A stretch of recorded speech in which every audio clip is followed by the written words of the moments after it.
Crochet, notamment autour du thème de l'Europe. Est-ce que ce front populaire que vous appelez de vos voeux va pas buter aussi sur l'Europe quand on voit que Europe Écologie ou les Verts ou Génération a un autre point de vue, une autre vision de l'Europe? Est-ce que ça va pas être le point de blocage qui va limiter votre rassemblement des peuples? Je pense que de toute façon, comme on l'a dit, ça n'est pas d'hier qu'il y a des différences sur l'Europe. Il y a deux façons d'aborder le sujet. Soit on considère qu'on cherche des convergences réelles sur un programme, et il faudra bien que chacun fasse des pas, soit on exacerbe à longueur de journée ce qui divise. Et ça, c'est mortifère. Alors, des divergences sur l'Europe, il y en a, des différences, il y en a, mais enfin, la réalité nous rattrape. Parce que l'état de l'Europe, faire une campagne aujourd'hui sur l'Europe, sur le thème de « et bientôt on va faire une Europe sociale, et l'Europe va être écologique, etc. » Enfin, l'Europe, elle est en train de se déliter, et elle est en train de créer des rejets fondamentaux. Donc la stratégie qui a été jusqu'à présent de ceux qui disaient « tant pis, il vaut mieux avancer un peu que pas du tout », et arriver à imposer d'autres dimensions à la construction européenne, ben, le bilan, il est l'échec. Voilà. Donc maintenant, la solution impose à chacun, notamment à ceux qui croyaient que petit à petit, en étant majoritaire, avec les sociodémocrates, avec un meilleur rapport de force au Parlement européen, on arriverait à faire bouger les choses. La réalité, tout le monde a compris que ce n'était pas comme ça que ça se passerait. Alors, moi je pense que cette question européenne, elle doit être abordée aussi pour ceux qui ne partageaient pas, par exemple, notre attitude pour le non au moment de la Constitution. Donc je rappelle que la majorité des Français étaient quand même d'accord, ça compte, la vie du peuple. La majorité de l'électorat de gauche et socialiste était favorable, ou non. Deuxièmement, qu'on avait promis de ne pas ratifier le TSCG justement pour arriver à réorienter de façon stratégique sur la question économico-sociale l'Union européenne. Tous ceux qui nous ont dit qu'on n'était pas des bons Européens, qu'on était méchants, qu'on ne voulait pas construire l'Europe, eh ben c'est eux qui ont mis l'Europe dans cet état désastreux et qui font douter du projet européen. Donc, je pense que sur cette question européenne, le principe de réalité rapprochera les points de vue. Peut-être sur l'Europe, la question qui est posée à la gauche, c'est pas tant d'imaginer l'Europe dont on rêverait. Parce qu'on sera tous d'accord pour dire l'Europe sociale, l'Europe démocratique, l'Europe écologique, enfin... Le débat ne doit pas être non plus, à mon avis, c'est le débat qui nous occupe avec les Verts et les amis de Benoît Hamon, est-ce que l'Europe doit être fédérale ou pas? Je ne crois pas que ce soit le débat des élections européennes. La seule question qui vaille, c'est celle de la stratégie, des voies et moyens pour parvenir à modifier un peu les rapports de force. Et c'est là que toute la discussion s'engage entre nous, qui n'est pas une discussion bête et frontale, mais qui est quand même une discussion importante. C'est est-ce que oui ou non on est capable et on veut opérer des ruptures brutales, radicales, avec la façon dont l'Europe se construit aujourd'hui. Et si oui, comment on fait? C'est pour ça que la question des traités européens, c'est pas une question rhétorique. Moi, en tant que député européen, je peux vous dire, même quand on arrive à trouver des points de convergence avec la droite sur un certain nombre de législations nouvelles. Je vous donne un exemple, la protection des investissements, enfin la protection des intérêts stratégiques européens quand il y a des investissements étrangers. Prenons l'exemple, les Chinois investissent dans l'aéronautique ou dans les ports, on veut protéger. On est d'accord entre parlementaires, mais on se heurte tout de suite aux services juridiques de la Commission qui nous disent « vous pouvez rien faire parce que ça va à l'encontre de la libre circulation des capitaux avec un pays tiers et que ça, c'est dans les traités, ça a valeur constitutionnelle. » C'est-à-dire que même si on voulait faire un décret Montebourg au niveau européen, ce qui serait mon souhait, on ne peut pas parce que ça se heurte directement au texte des traités. Je pourrais prendre l'exemple d'autres exemples, par exemple la concurrence libre et non faussée, qui est aujourd'hui considérée par les institutions européennes comme un principe sacro-saint, qui va à l'encontre de certaines législations progressistes qu'on pourrait mettre en œuvre. Donc oui, la question des traités, elle est évidemment majeure, et il faut en informer les Français. Et Marie-Noëlle a raison de dire que le péché originel du quinquennat de François Hollande, au-delà de toutes les péripéties et les avanies qu'elle a suivies ensuite, c'est quand même le refus de renégocier le TSCG, alors que ça aurait été pour nous un point d'appui formidable. Parce que François Hollande avait été élu avec, je crois, 20 millions de voix, il était attendu en Europe pour réorienter le cours de la construction européenne. Il n'a pas fait ce choix, et nous avons perdu énormément de temps. Et je peux vous dire que bien des collègues au Parlement européen nous disent c'était vraiment une occasion manquée en 2012 de ne pas construire ce rapport de force-là au moment où la France pouvait le faire face à l'Allemagne. Parce que là aussi, il faut arrêter l'hypocrisie.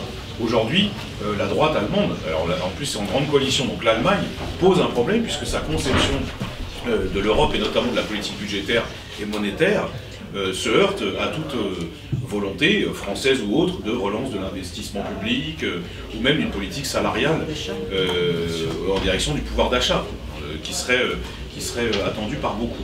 Donc voilà, la question européenne, c'est surtout la question des voies et moyens pour construire un rapport de force, pas seulement avec la droite, mais aussi avec certains États membres qui ne veulent pas que ça bouge.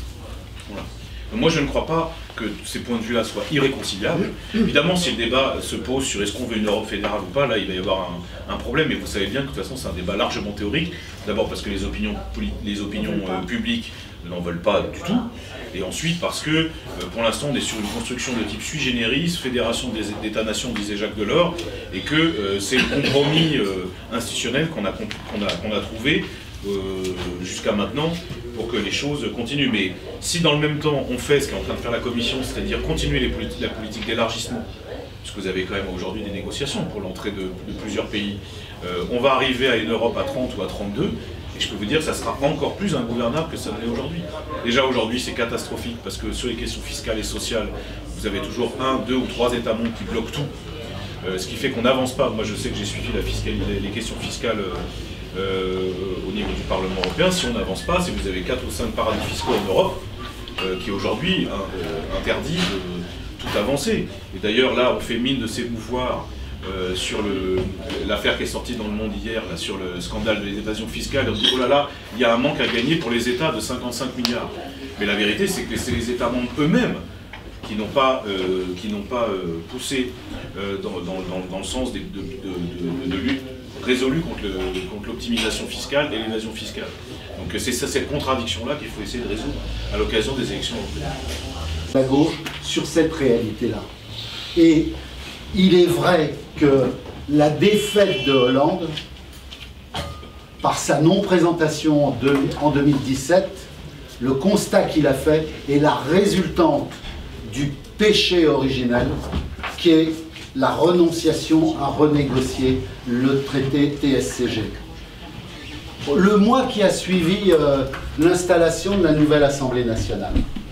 Et ça a conditionné tout le reste en termes de politique qui a pesé sur les finances publiques, sur le pouvoir d'achat, voilà, sur l'ensemble des politiques publiques. Il n'a pu faire que des politiques au fil de l'eau, s'inscrivant dans ce qui était demandé par la Commission européenne et dans le suivisme à l'égard de l'Allemagne.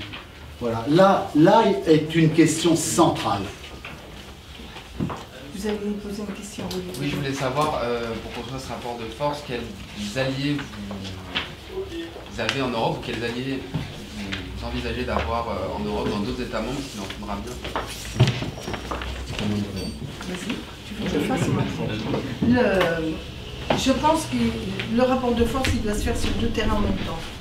Sur le terrain du rapport de force de la gauche et sur le terrain du rapport de force de la place singulière qu'a la France dans l'Union européenne. Ce rapport de force ne peut pas se faire uniquement parce qu'il y aurait la gauche qui, au Parlement européen, arriverait à reprendre une majorité. Pour autant, le fait qu'aujourd'hui, il n'y ait pas une gauche européenne qui apparaisse comme étant porteuse d'une alternative face à l'extrême droite, et qu'on soit dans cette espèce d'embroglio où notamment les sociodémocrates sont en fait le bagage accompagné des politiques de Merkel et des libéraux, eh ben, on se retrouve devant une situation où ne se construit pas sur le terrain parlementaire, c'est-à-dire sur le terrain des idées, des lignes de force de l'avenir de l'Europe, une gauche européenne capable de peser. Donc nous plaidons au niveau européen pour la constitution d'un groupe, qu'enfin la gauche européenne constitue un groupe ou des groupes de la gauche européenne, que de la gauche européenne, et pas dans des méli-mélos d'alliances avec les uns ou les autres. Évidemment aujourd'hui, si on prend, à part être complètement optimiste, évidemment elle ne sera pas majoritaire. Je rappelle qu'elle l'a été, hein, avant 92, comme par hasard. Comme par hasard, avant le libéralisme et l'acte unique, la social-démocratie et la gauche européenne étaient majoritaires au Parlement européen. Depuis ça, fini, terminé, c'est le déclin absolu. Donc, reconstituer un bloc politique et dans un esprit de diversité, parce que de toute façon, la gauche suédoise n'est pas la même que la gauche française. Et d'ailleurs, on aurait bien fait d'assumer la diversité des points de vue au lieu de s'aligner sur ceux des sociodémocrates, parce que si nous plaidons pour une gauche républicaine en France, c'est qu'il y a des façons de décliner l'idéal de gauche spécifiques à l'histoire républicaine de la France. Par exemple, nous privilégions toujours l'égalité, l'intervention publique au nom de l'intérêt général, plutôt que le seul compromis des rapports de force entre le capital et le travail à l'intérieur des sociétés. Mais en même temps, c'est la culture social-démocrate, elle a eu ses heures de gloire, elle a beaucoup, aujourd'hui, ses heures de déclin et de, j'allais dire de honte, j'exagère, c'est un peu trop fort. Parfois. Parfois de honte. Bon, bref, tout ça pour vous dire qu'il faut travailler à une gauche européenne au Parlement européen. Et nous souhaitons œuvrer dans cette direction, et ça veut dire casser toute alliance, non seulement avec la droite, mais aussi avec le pseudo-machin, les progressistes. C'est-à-dire, pour faire barrage à l'extrême droite, il faut faire l'alliance des autres, c'est-à-dire le front républicain, entre guillemets, New Look. Ça n'a jamais arrêté l'extrême droite. La preuve, chaque fois qu'on le fait, il progresse au coup d'après. La seule chose qui a arrêté l'extrême droite dans l'histoire, je m'excuse de dire, c'est bien en France. Parce qu'en France, pendant que les Allemands sociodémocrates et communistes étaient en train de s'empoigner et à laisser Hitler prendre le pouvoir au milieu de leur division, en France, il y a eu le Front populaire, non seulement parce qu'on a fait l'union, parce qu'en 1934, hein, on avait les ligues, etc. Et ils ont fait l'union pour du progrès social, pas simplement de la bidouille politique, pour du progrès social.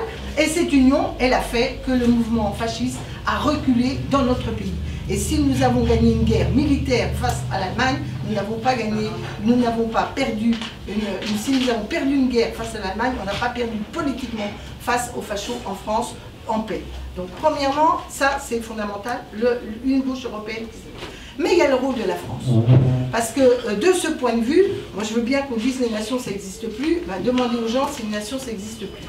Donc la nation n'est pas le nid du nationalisme. C'est souvent d'ailleurs l'affaiblissement du côté, comment dire, du côté émancipateur de la nation qui l'oblige, notamment en France. La nation républicaine, elle est universaliste, donc elle n'est pas de repli. Bon, en tout cas, qu'est-ce qui s'est passé depuis plusieurs années? Le rapport de force est devenu ultra défavorable à la France. Et que ce soit en termes économiques, politiques, etc. Pour une raison simple, c'est qu'on n'a pas défendu une autre idée de l'Europe que celle des libéraux. Et c'est bien pour ça tous les rendez-vous manqués dont on vous parle. Donc qu'est-ce qu'il faut faire? Ben, il faut dire à Mme Merkel, si la gauche revient au pouvoir, enfin Mme Merkel ou son homonyme, c'est de dire ça ne peut plus continuer comme ça. Il faut effectivement le plan A. Il faut dire maintenant c'est terminé, on met sur la table ce qui doit être le nouveau pacte qui permet la relance de l'Union européenne. Et alors on nous dit, ah, si vous dites qu'il y a un plan B, vous avez l'air de dire que vous voulez sortir de l'Europe. Ben, je dis non. C'est que si vous n'avez pas d'armes de dissuasion nucléaire, si vous ne dites pas aux Allemands, ben, écoutez, on ne jouera plus avec les règles que vous nous avez imposées, si on n'est pas capable de, ensemble, fixer un nouveau cap, si vous n'avez pas d'épée de Damoclès de rapport de force, pourquoi voulez-vous qu'ils cèdent? S'ils savent qu'à l'avance, on va dire, oui, oui, bon, ben tant pis, on n'a pas été compris, on continue comme avant. Donc la réalité, c'est que le plan B, il est le plan du rapport de force créé. Est-ce que nous voulons sortir de l'Union? Non. En tout cas, pour ma part, non. Mais je dis tout net que, par exemple, la France est contributeur net. On paye plus qu'on ne reçoit. Eh bien, on dit, comme Thatcher a fait dans son temps, Maïmonebach et la truc, comme De Gaulle a quand même refusé de siéger dans les instances, a fait la chaise vide, on pourrait faire la suspension du versement de nos deniers budgétaires. Pas du tout pour dire on a raison tout seul, il n'y a que nous, on veut se replier de Gaulle. Non, dit ça suffit, il faut une Europe plus sociale à l'intérêt de tous les Européens, pas seulement le rapport de force entre la France et l'Allemagne. Voilà à peu près, en tout cas, ma propre conviction sur le sujet. Et le rapport de force se fait et sur le pied du rôle de la France et sur le pied de l'émergence d'une nouvelle gauche en Europe.